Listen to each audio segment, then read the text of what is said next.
Папа, а кто стучит за стенкой? А кто стучит за стенкой? А кто стучит за стенкой?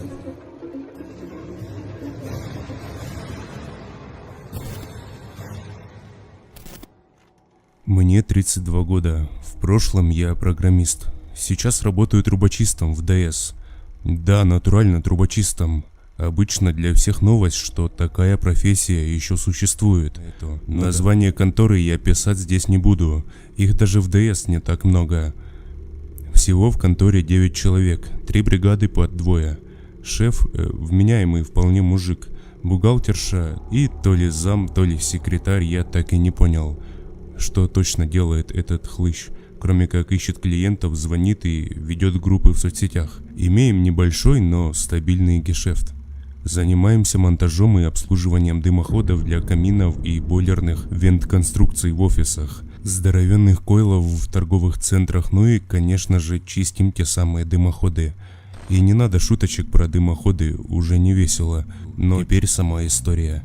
Извините, что будет коротко, нервы не железные. К нам обратился мужик с жалобой на постоянные предметы в вентканале. Чтобы вы понимали, вентканал есть в каждом подъезде. Вертикальная шахта немалого сечения, идущая с первого этажа и кончающаяся на крыше. Такими с мужиком-клиентом история была такая, что его малой сын и жена говорили, что по ночам что-то стучит им в стену. Сперва грешили на поехавших соседей, но нет, их в то время вообще не было в квартире. Мужик простучал стенку и смекнул, что что-то долбит ему из вентиляционной шахты. Малой его так и спрашивал, кто, мол, там стучит за стеной. Ссаться начал по ночам или еще что. Короче, мужик нашел нас и вызвал. На первичный осмотр приехал я один. Я с ним и говорил. Вообще бригада меньше, чем из 2 по ТБ состоять не может, но первичный можно и одному. Если вы решили, что вот она крепота, то разочарую. Ситуация достаточно обычная.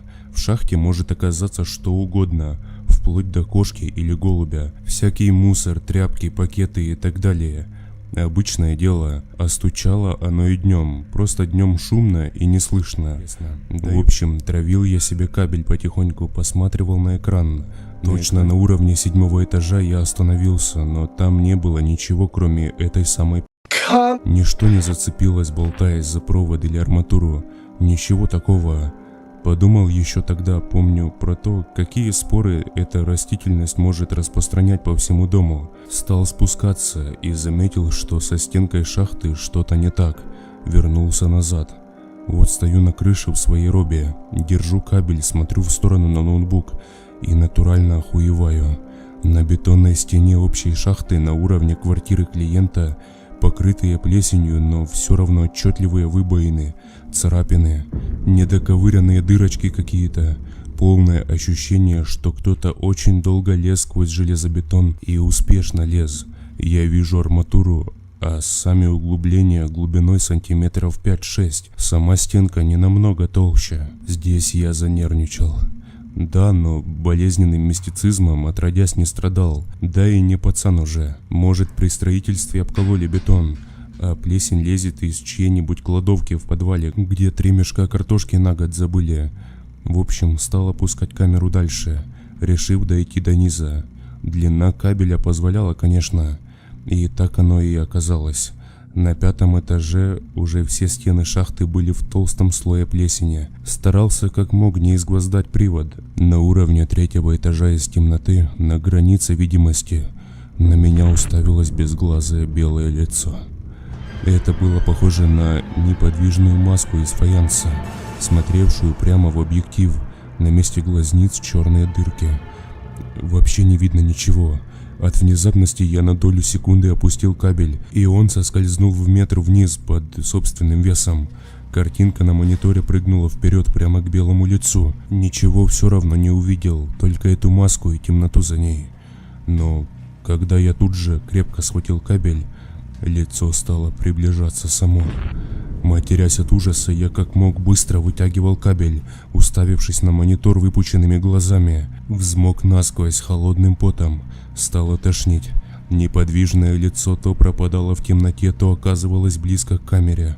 Оно преследовало светящуюся камеру и оно, как я понял, в один момент добралось до крыши. Клянусь, я уже слышал из отверстия шорох и хлюпанье, с которым оно перемещалось там внизу. Кажется, уже даже не матерясь, а поскуливая, как побитая собака, я на автомате наступил на шнур, нагнулся, подобрал гирю и бросил ее в шахту. Гиря мягко ударилась об эту тварь и сшибла ее вниз. Это я понял потому, как разматывался трос, но шорох и хлюпанье прекратились. Какое-то время у меня ушло на то, чтобы выбрать весь кабель целиком. На мониторе было пусто. Когда камера вылетела из трубы, я потерял равновесие и ударился спиной о перила крыши, чуть не упал. Затем выбрал трос с гирей. Вся гиря была в том черном, типа отработанного моторного. Обтера крышу, штаны спецовки, покидал все добро в сумку и сбежал. Поехал сразу домой.